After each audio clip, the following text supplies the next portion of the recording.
We played both games on Wednesday night, the Dungeons and the Dragons. I mistakenly called our last Campaign Diary 1, when it should probably be more appropriately called Campaign Diary 0, since it was Session 0, when this last session we did on Wednesday was Session 1, which you'll be able to view here on YouTube pretty shortly.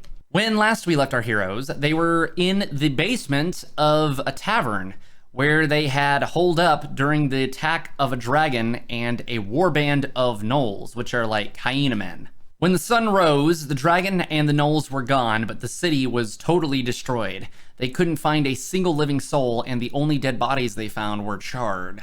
The party ventured out into the wilderness in pursuit of the gnolls and found their encampment. There it looked like a strange ceremony was beginning to take place, and they were gathering dead bodies they had taken from the town. The dragon turned to the gnoll leader and said, "There will be no third chances." The party decided it was best to warn the nearby town of Riverby that the gnolls and the dragon were likely looking for more bodies. They met with the mayor of the small town, and the mayor looked dumbfounded, terrified. He had never dealt with a threat like this before.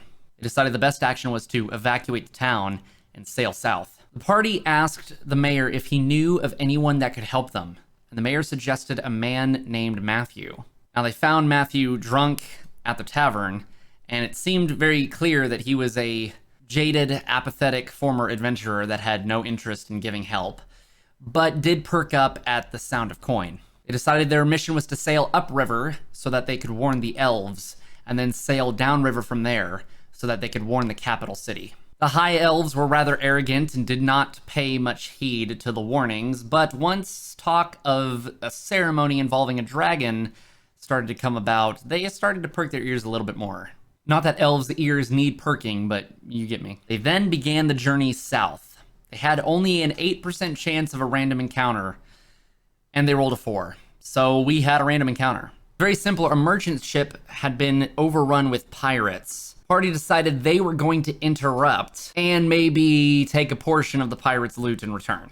The battle went extremely swiftly. They completely obliterated any threat of the pirates with their smart tactics and pretty much recovered the pirate ship moderately unharmed. We decided to look in the handbooks to find out exactly how much they could sell the pirate ship for, since they didn't think they would be needing a ship for themselves. And it turns out ships are worth tens of thousands of gold pieces. They're level 3. That's where we left off. They're not sure if they're going to sell or keep the ship yet, but this is normally how my campaigns start. Players end up in over their heads and find out ways to put me in over my head. I'm really excited to see what they're going to do next week. All right, everyone, just a short video today. I hope you enjoyed. We'll be having the full episode of that D&D session up very, very soon for you all to enjoy. You'll be able to see the players' interactions with Matthew, their interactions with the elves, every single bit of joke we put in between, and exactly how they recovered an entire pirate ship from a band of pirates. Smash that subscribe button so you can stay tuned for our D&D adventures.